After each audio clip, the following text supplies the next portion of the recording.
Hello students, today we will discuss utilization of electrical energy and traction for 5th and diploma students, and as we have discussed last class, the topic was current efficiency. Its definition is the ratio of actual quantity liberated to the theoretical value.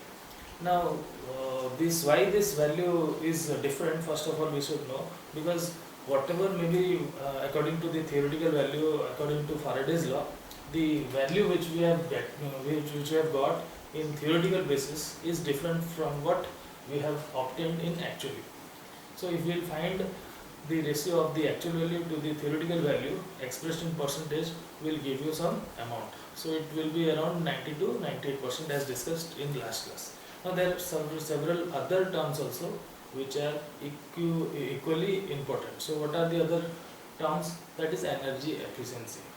Now energy efficiency is the ratio of theoretical energy to the actual energy, because the voltage required during the liberation or the liberation of the weight of the substance will be, if the voltage is different, then the energy required will also be different. So that is the reason why the energy efficiency will depend upon the voltage which has been injected, right? So the efficiency will be theoretical energy divided by the actual energy into 100 will give you energy efficiency.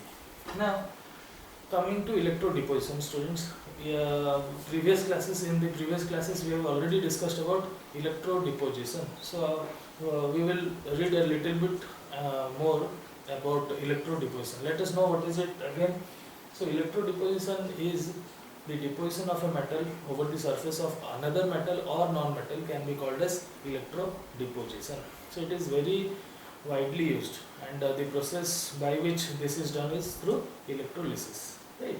So now what are the factors affecting the amount of electro deposition? So it will be very much necessary what are the factors which will affect the amount of the electro deposition. So there are several factors from which their time, it is directly proportional to the time. If you will for any electro deposition, if you allow more time, then the deposition of the amount will be more. Similarly, there is another factor which is known as the efficiency. If the efficiency is greater, then our material which will be liberated will also be higher. So it depends upon, first it is time, then it is your efficiency. The third one is your current. Now if this current is of small magnitude, what will happen? Small amount of quantity will be liberated. Similarly, if this amount of the current is higher, then the amount of quantity or the amount of the material liberated will be higher. So if in that manner, if I will go on increasing the current, it will go on increasing the material, right? So it is not practically, but for some extent it is working.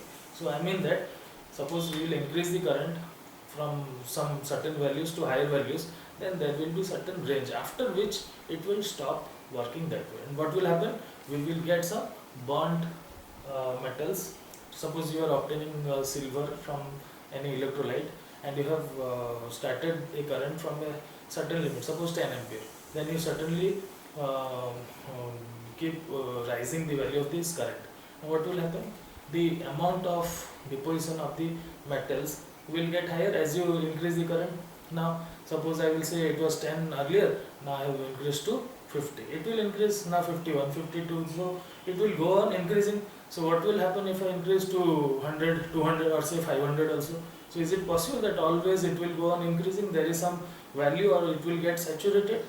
So after some limits it will go to yield burnt metals. So there are certain limits after which we should not go to increase the current. So there are limits for different electrolytes. Now the fourth point is strength of the solution. If the strength of the solution is higher, then the yield will be also good or smoother, or it will be a good yield of the metals. Now coming to the factors governing better electrolyte deposition. So what are the factors we will understand now? See, the first factor is current density. Now the word current density means it is the area per meter square, right? The amount of the current in meter square, right?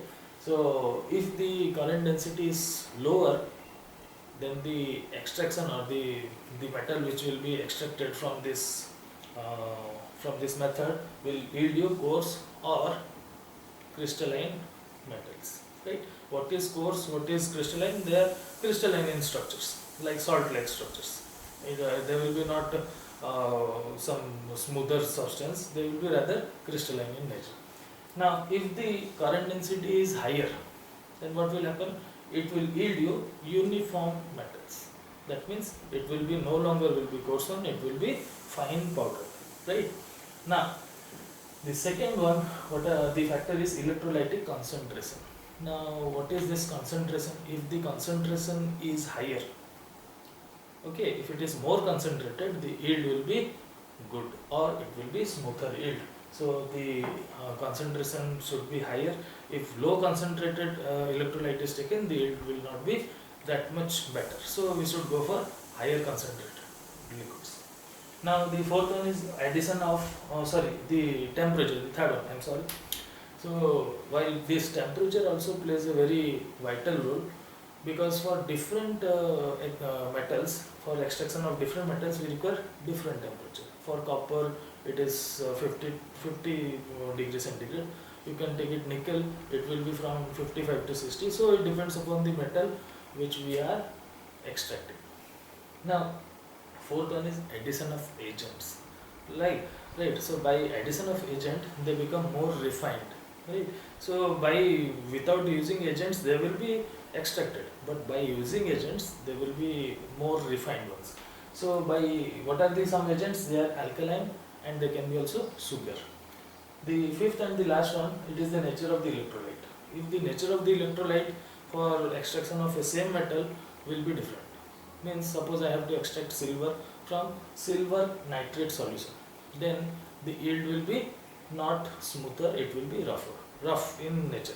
Now if I will take cyanide solution to extract silver, then I will get more smoother for the same silver metal.